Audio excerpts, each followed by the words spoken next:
Go yard. I got so much motherfucking design on right now. Break it down, bring it back, make it clap. I got 3 old thoughts, new block, where that thing, bitches on my line. Stetoskop merupakan alat yang digunakan para tenaga medis untuk mendengarkan suara organ di dalam tubuh, seperti denyut jantung, nadi, organ pencernaan, dan paru-paru.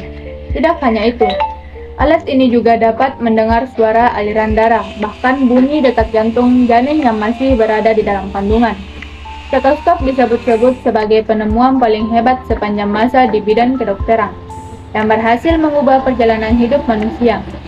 Penciptaan stetoskop dimulai pada tahun 1816 oleh seorang dokter bernama René Laennec yang bekerja di Nech Hospital di Paris.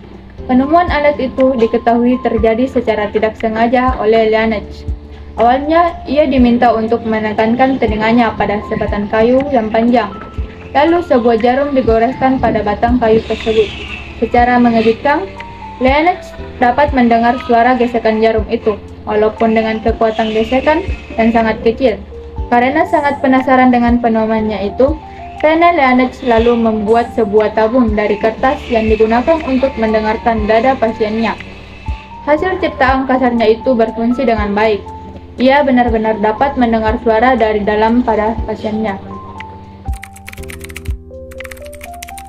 Dalam kurun beberapa tahun setelah penemuan pertamanya, Laennec berhasil membuat stetoskop dengan desain yang lebih baik. Ia membuat stetoskop dari kayu melingkar yang memiliki rongga ujung kayu dibentuk menyerupai kerucut dan dimasukkan potongan kayu lain yang telah diberi silinder kuningan berongga. Potongan kuningan itu digunakan untuk menentukan bagian tubuh mana yang akan didengar. Sebelum berhasil menyempurnakan stetoskop ciptaannya, René Laennec meninggal dunia akibat terinfeksi tuberkulosis.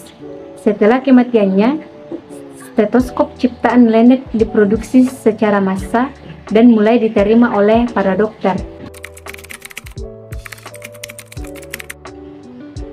Tahun 1828, Pierre Adolphe Fiori memperbaiki kekurangan yang ada pada stetoskop ciptaan Laennec.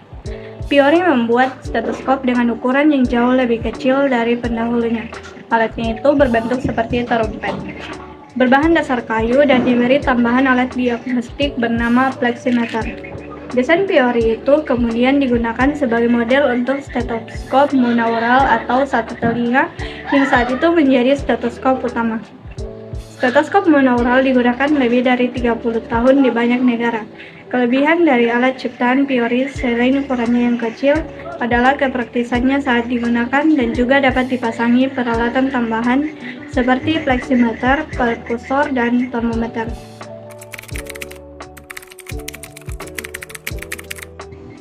Pada awal tahun 1850-an, Dr. Randus Mas dari Cincinnati membuat model pertama untuk stetoskop atau binarual yang digunakan untuk kedua telinga. Namun modelnya yang terlalu besar dan cara penggunaannya yang tidak praktis membuat hasil karya Mas tidak diterima oleh masyarakat. Pada tahun 1855, stetoskop pertama kali yang sangat mirip dengan yang ada saat ini berhasil diciptakan.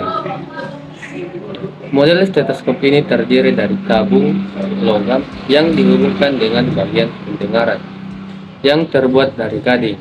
Sejak saat itu, pengembangan untuk stetoskop terus dikembangkan hingga akhirnya ditemukan model yang sangat praktis dan baik seperti yang ada pada saat ini.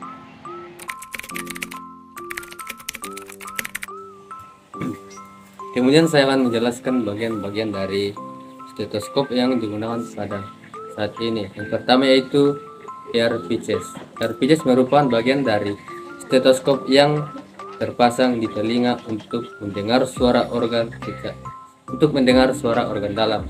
Umumnya ear pitches ini terbuat dari bahan karet yang lembut selain agar lebih nyaman dan tidak terasa sakit saat dipakai di telinga. Bahan karet juga dapat membantu meredam suara dari luar. Kemudian yang kedua yaitu tubing. Tubing adalah bagian dari stetoskop yang berbentuk tabung tipis dan panjang menyerupai selang ini, yang berfungsi untuk menyalurkan suara dari diafragma atau bel menuju air pitches. Kemudian yang ketiga yaitu diafram. Diafram merupakan bagian yang berupa membran tipis dan datar di ujung kepala stetoskop begini, yang terbuat dari piringan plastik yang berbentuk lingkaran. Diafragma ini memiliki fungsi khusus untuk mendengar bunyi atau suara berfrekuensi tinggi seperti suara magi, paru-paru. Sebagian jenis stetoskop hanya memiliki diafragma, sedangkan sebagian lainnya memiliki diafragma dan bel. Kemudian yang keempat yaitu bel. Bel adalah bagian terakhir dari stetoskop yang berbentuk melingkar dan menempel di belakang diafragma. Ukuran bel lebih kecil dibandingkan dengan diafragma. Bel berfungsi untuk mendengarkan bunyi dan suara berfrekuensi rendah seperti bunyi detak jantung.